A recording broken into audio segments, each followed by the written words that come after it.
Je donne la parole à son Excellence, Monsieur Franco Frattini, ministre des Affaires étrangères de l'Italie. J'invite le protocole à l'introduire.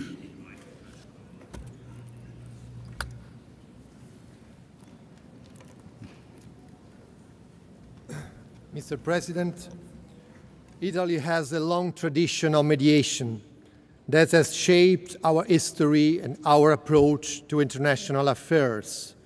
In the celebrations of the 150th anniversary of Italian unification this year, we commemorated the vision of the founding fathers of our nation and the sacrifices of so many patriots. We also recalled the role of mediation in bridging the gap between the aspirations for independence and the reality of foreign occupation. 1 century later, our vocation for mediation was fulfilled when we were among the first countries to launch the process of European pacification. We helped restore peace and prosperity to a war-torn continent by engaging governments in dialogue rather than disputes. Our attitude to mediation is inspired by both our history and our geography. Our territory is located right at the center of the Mediterranean Sea, making us keenly aware that our security is not independent of that of the region surrounding us. For decades, Italy has emphasized the need to bridge the economic and social gap between the conditions of the northern shores of the Mediterranean and the expectations of our neighbors to the south. Despite this vision, we tended to overlook the aspirations for civil and political rights of peoples of North Africa and Middle East, people so close to us geographically but far apart in terms of the rights enjoyed by our citizens. On the face of it, the approach favored by European and the other Western countries, including the United States, was to forge partnerships with undemocratic regimes and place a priority on security, counter-terrorism cooperation, and migration policy. We made a mistake. The Arab Spring was a wake-up call, reminding us that no political leader can maintain power at the expense of his and her own people. It confirmed the principle that there can be no mediation or compromise where fundamental rights are concerned. And it showed that cooperation for the sake of security and stability is no alternative to promoting freedom, economic and democratic growth, and job creation. Our response to the uprisings was consistent with our values. We called for dialogue. We deplored the use of force against civilians. This was not enough in Libya, however, where the regime had vowed to slaughter its own civilians. The only way to prevent a massacre was for the international community to invoke the principle of responsibility to protect. By helping to implement this decision in military, diplomatic, and humanitarian terms, we shifted from a culture of sovereign impunity to one of responsible sovereignty, rooted in national and international accountability for the most serious violations of human rights. At the same time, we supported international sanctions against the Syrian leadership.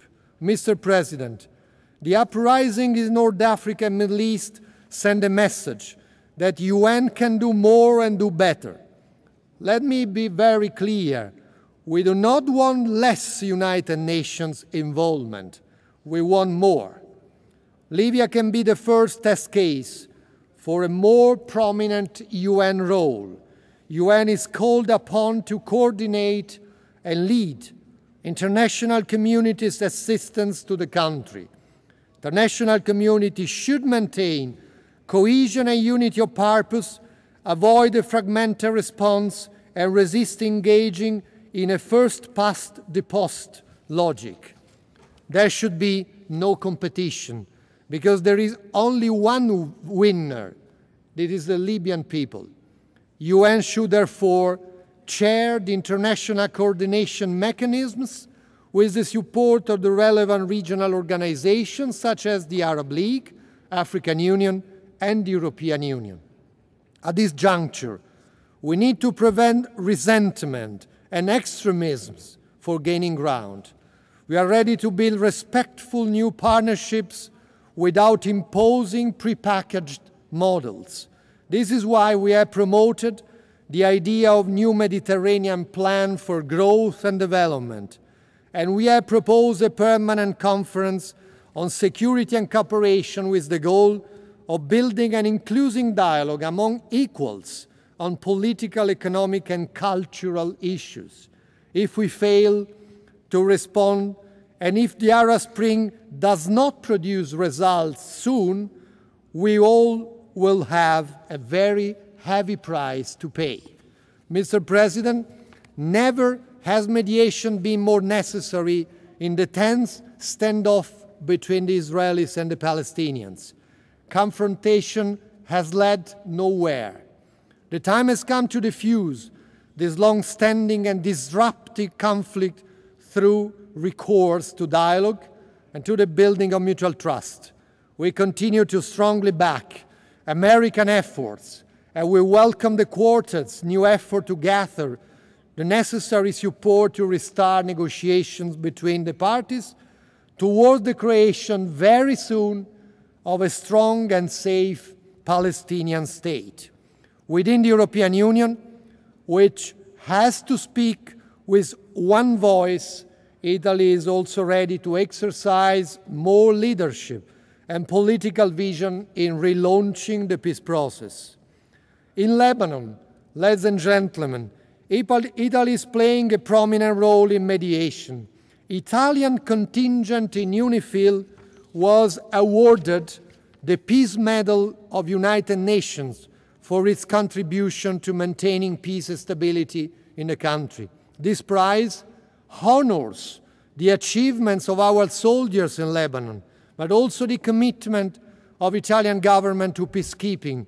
Italy is the sixth top contributor to UN PKO budget and, since 2006, the top EU and WEOG contributor of troops to the UN.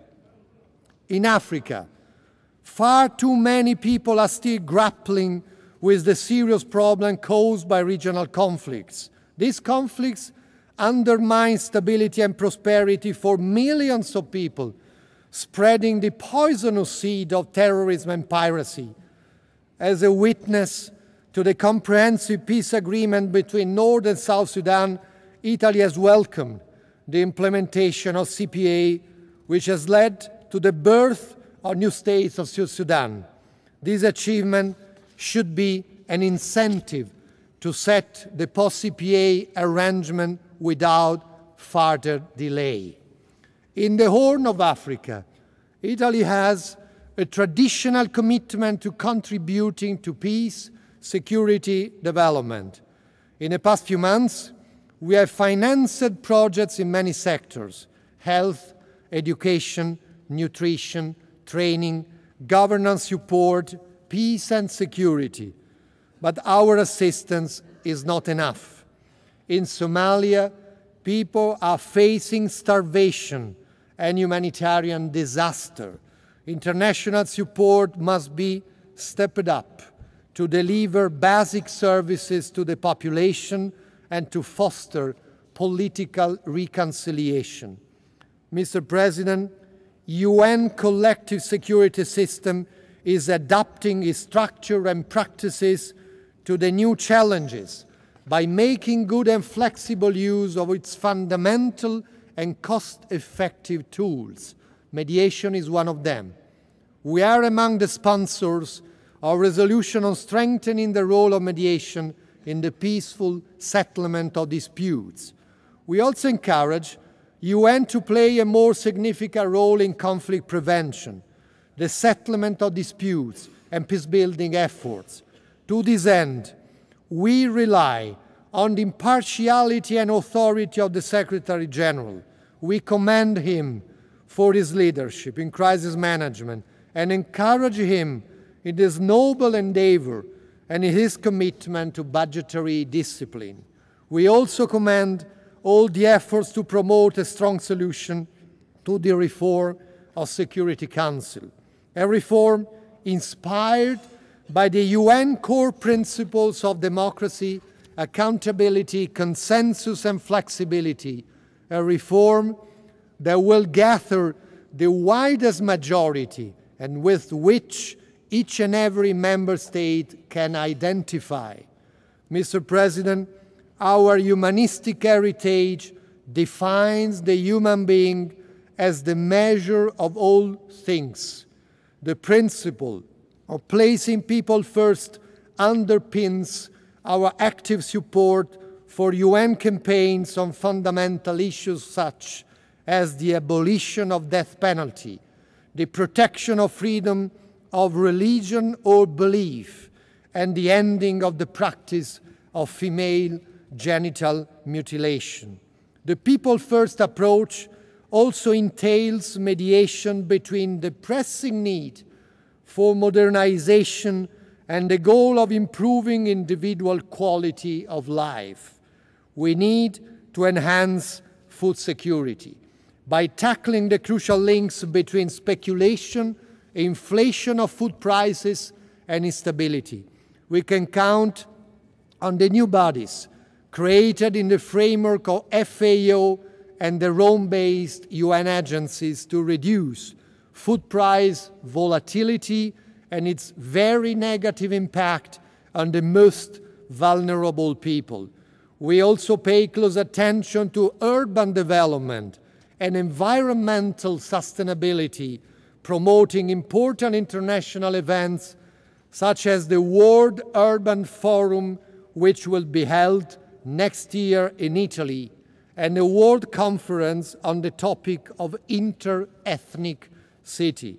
Mr. President, in conclusion, Italy wants to place the rights of human beings and the environment in which we live at the center of society. True to this principle, Italy wants to help and to create and consolidate a modern humanism. There could be no better defense against the hatred, against the criminal intolerance that struck this city, this country, and this world 10 years ago. Thank you very much.